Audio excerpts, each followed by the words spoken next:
Hey everybody, Tim Anderson here, aka Renfail, and welcome to episode 50 of Mondays in MMORPGs. It's hard to believe I've gotten to this point. It's been going on for a few years now. Um, Doing about, I guess 15-ish episodes per season. Um, and this time around we were going from a seasonal type episodic format to just doing episodes when I can, which is sometimes weekly. I've had sometimes when I skipped a little bit. And moving forward, that's going to continue to be the case. It won't quite be a weekly show. It's just going to be when I see that there are news things that I want to talk about in relation to MMORPGs, I will cover it because I have a lot of things going on right now that are taking up my time, especially related to the Weave and the Void. So we've got um, the sorry, I was looking over something there. Got sidetracked. We've got all of the tabletop stuff going on. We've got bookwork, we've got the streaming. I mean, there's just a whole bunch of things going on. So, that further ado, we're going to jump into episode 50 today. We're going to be talking about a little bit of everything today. So this will be a somewhat interesting episode, I think. If you haven't already done so, make sure to check out the other episodes in the playlist. There are 50 as of today, so you've got a lot of backlog you can go through if you want to catch up on past episodes.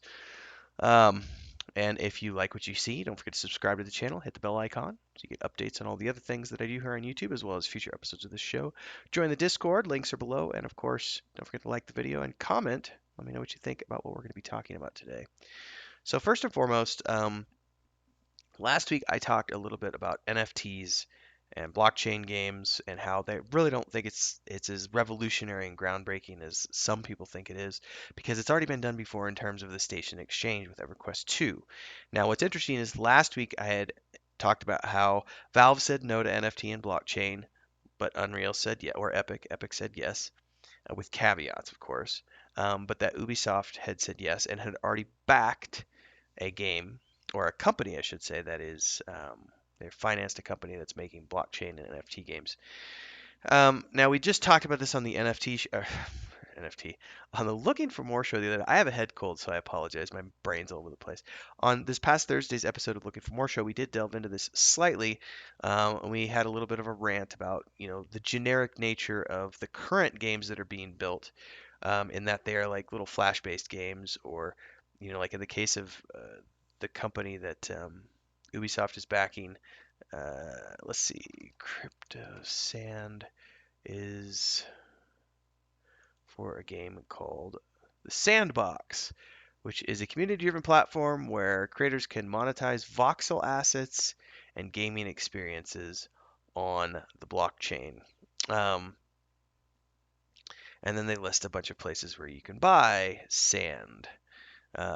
Now, what's interesting is like if you go to this website, The Sandbox, let's just refer, like the first thing you see, play, create, own, and govern a virtual metaverse made by players, and it's all like a Minecraft-looking voxel game, um, and it's just not really, I don't know, it doesn't inspire me to want to actually get involved. And what's interesting is like if you go to this like all their NFTs and other things, it's just not, it's just voxels and it's very stupid looking. But what's interesting is that in between last week's episode and this week's episode, EA came out in their earnings call and said, "Oh yeah, blockchain and NFTs, future of gaming. Still early, but we view it as the future of gaming." Square Enix the other day just came out and said, "Oh yeah, we also think blockchain and NFT games are the future." Now, what's really interesting is that none of these companies are traditionally known. Not Ubisoft, not EA, not Square Enix. None of them are known for making these types of games. Like they traditionally make big AAA games with amazing graphics and everything else. I mean, we're talking the Assassin's Creed series, we're talking Final Fantasy series, we're talking EA doing like Star Wars and you know uh, Call of Duty and all these other games. Um, these companies are not known for creating voxel type crap looking products. Unfortunately, where we're at in the current NFT blockchain market is that almost all of the products being created through the blockchain are crappy little voxel games.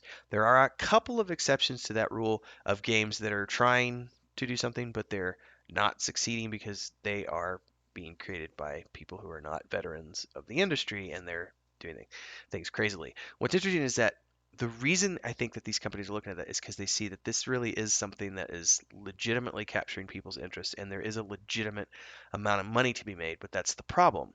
The way it currently sits is most people are wanting to get into NFTs and blockchain because it's easy money and it's not regulated, so they can just buy and sell and do crazy things with the crypto and other things. However, the fact that we have these big companies coming out and supporting it leads me to hope, in any case, that we're going to start to see legitimate projects come out. So here's a theory. This is nothing more than a theory. The next project for the Assassin's Creed team is called, I believe it's Assassin's Creed Infinity, if I'm not mistaken, um, or Assassin's Creed Infinity. I'm trying to look this up real quick. The future of the franchise. Um, I'm gonna scroll down. This is a press release on Ubisoft's website from earlier this year. I'm trying to find where it says. Okay.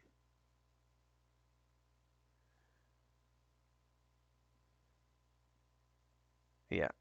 So basically,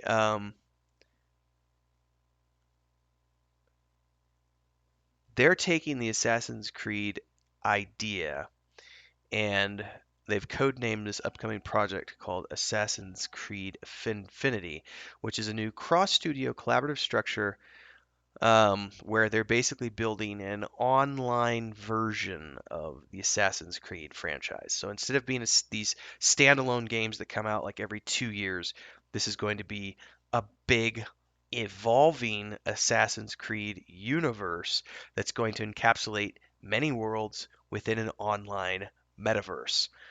And I think this is interesting because given the fact that Ubisoft is already pushing in the direction of blockchain games and NFTs, again, this is purely theory. It would be interesting to see them take Assassin's Creed Infinity and make this the backbone of their blockchain slash NFT slash digital asset experiment because they are building this game entirely in a metaverse environment where they are planning on a global community of players logging in and playing this game as it evolves throughout these multiple dimensions as opposed to creating these standalone games like they've done in the past. It's going to be a purely online product. It's not going to be standalone. You're going to need an internet connection. You're going to need to be logged into your account. All of those things are going to apply to this upcoming Assassin's Creed game. So I think it's an interesting concept because if these companies like Ubisoft are pushing for this, this would be the type of game that I personally would look at and say I would be interested in getting involved in something like that. I would put money into digital assets for Assassin's Creed Infinity. I won't put digital assets in and here's the difference between me and a lot of people who are getting in NFT games. I won't put money into NFTs just because they're the hot new thing. You could make money at them, yes, but it's not guaranteed. What I will look at is a game that I would be interested in playing long term. I don't care about voxel games. I do care about AAA graphics and the type of games that the Assassin's Creed games have been in the past. So if that were to be the type of game that would involve the purchase of digital assets and things of that nature, then I would be more than happy to become involved and put my money where my mouth is. So we'll see if that's how it turns out or not, because it's still up in the air what these three companies mean when they say we think blockchain and NFT are the future, because none of these companies create the type of games that are currently dominating the NFT blockchain marketplace. It's food for thought. Um, we already talked about this in great detail in last week's episode, so I'm not going to dive into the whole, people getting into NFTs just try to make quick money. I want to move on to the next topic, which is um, Lost Ark just went into closed beta this week. Now, this is a Korean game that's already been out for a couple of years. So it's not necessarily new, but this is the Western port, and I did try it out, and I have a first impressions video up on my YouTube channel, so go check that out if you haven't already done so. I'm torn because I thought, based on what I saw on the website, that I might actually like this game, and then after I played it, I kind of said no. It's not for me. There's just too much genericness to this. There's not enough uniqueness. And this leads me to something that I complain about a lot, and we've seen a lot of in the AAA space, is companies who churn out games that are just carbon copies of other games. Like, honestly, there's not that much difference between this and like Black Desert Online. Really, there's not. The art style is very similar in my mind. The way it plays is very similar in my mind. Um, there's not the offline aspect to it like Black Desert Online has, but just free to play type stuff. I'm just not a big fan of these. But it leads me to looking at, people have said that, oh, 2021 was a great year for MMOs. Was it? I don't think it was. What games came out in 2021 that took the world by storm and are actually good enough games that they have retained a player base? None.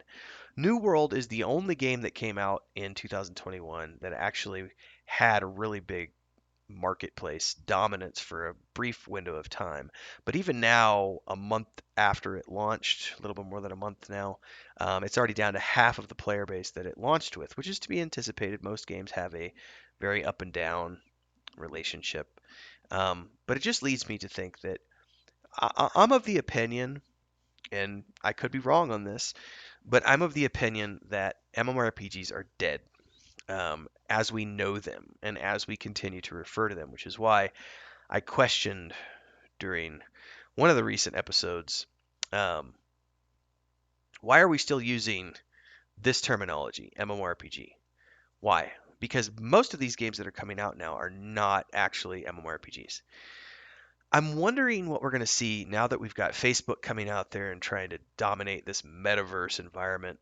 Um, I'm interested to see what is the next, iteration of online games, because right now what I'm seeing a heavy focus on is multiplayer games and or co-op games, um, or games that are just big. Like as an example, I know Elden Ring coming up. Um, Let me look this up real quick so I'm not speaking out of my booty. Elden Ring has co-op multiplayer. So I'm seeing more games like this start to come out where they're focusing on having a single player game that you can play, but there are opportunities for other players to come in and join you and to do things in a multiplayer slash co-op environment.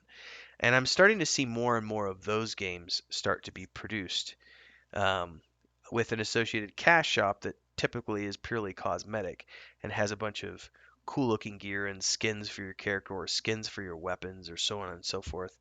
And I'm thinking that might continue to be where they push, especially looking at like the new Halo game that's coming out, Halo Infinite, and we've got Destiny 1 and 2, and you've got games of this nature. Um, I'm beginning to think that the MMORPG concept is kind of over with in the sense that we kind of know it as. Looking to the future, there's not a lot of games that are in development right now from AAA companies, let alone independent companies. I think the only two that I look at as having a chance in hell of actually launching would be Ashes of Creation and Pantheon, both of which are independent titles. And Ashes of Creation, I think, is in a better place financially than Pantheon is. Um, Pantheon is still moving along, and I have no doubt that they will eventually see the light of day. But since Brad McQuaid's passing, that definitely put a dent in that team and that company in terms of their ability to generate financing and so on and so forth. Star Citizen is a game that technically is going to be a massively multiplayer online game, but it's so far out we don't know yet. Those are the only ones I can really think of off the top of my head. I don't consider any of these, and most of the indie MMORPGs that are in development, I don't consider them to have a snowball's chance in hell of actually succeeding or coming out.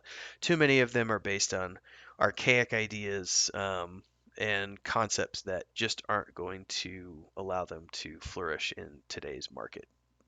That remains to be seen, but who knows? But looking at 2022, I don't see anything on the horizon. Like there are no games that I know about that are coming out in 2022, except for Lost Ark, which is being promoted by Amazon, and it's coming out early. And I guess there's Mortal Online, but that's January. Mortal Online 2, I think is what it's called. But that's not a big title. It's a small indie game. So I don't know. I kind of feel like, you see places like Massively OP and mmorpg.com and MMO Games and MMO.net and all these other websites. They don't cover MMORPGs anymore. They cover partially MMORPGs, but they also cover all these other games now because there's not enough MMORPGs coming out for them to actually cover news anymore. And all the games that are out have either died or gone the way of the dodo and or are in maintenance mode, so no one has a lot to say about them. It would be interesting to see because there's the rumors, which we kind of talked about on Looking for More show, and Nathan Napalm also put a video out on this. With EverQuest coming out with a 64-bit client, we're continuing to hope that EverQuest 3 is actually being worked on behind the scenes, but it's still just a rumor and a theory at this point. Who knows? But I'm interested to see what we're gonna see starting to come out with this metaverse being pushed by lots of different companies. We saw during the lawsuit between Apple and Epic that Tim Sweeney was constantly talking about how Unreal and Epic they are building their own metaverse. Then Facebook comes out and tries to like claim to that, and then actually trademarks Meta, and they want to say that they're doing a metaverse. There's some interesting thought behind that because this is leading us to a more virtual reality where you can actually have an avatar that represents you in the metaverse. You can play that avatar in various locations. You know, it's going to be interesting to see where all this goes and what that does for wherever this is, for the actual MMORPGs that used to exist and that we know and love and that we hope continue to flourish. It's just that as of right now, I'm not really seeing a lot of, hope for the horizon. Um, I have an eye on a few projects. Whether or not any of them come to fruition is entirely another story. There are a lot of passionate people out there dabbling in things, but passion doesn't create good product necessarily. So we'll have to wait and see. In the meantime, let me know what your thoughts are on all this NFT, blockchain, metaverse stuff in the comments below. And if you like this episode, don't forget to subscribe, follow along, hit that bell icon so you get updates on future episodes. And of course, don't forget to join our Discord. Links are below. Come hang out with us as we continue to work on the Weave and the Void and talk about games and books and all the other things that we do with our community. Till next time, stay safe, stay healthy, have fun, everybody. Peace.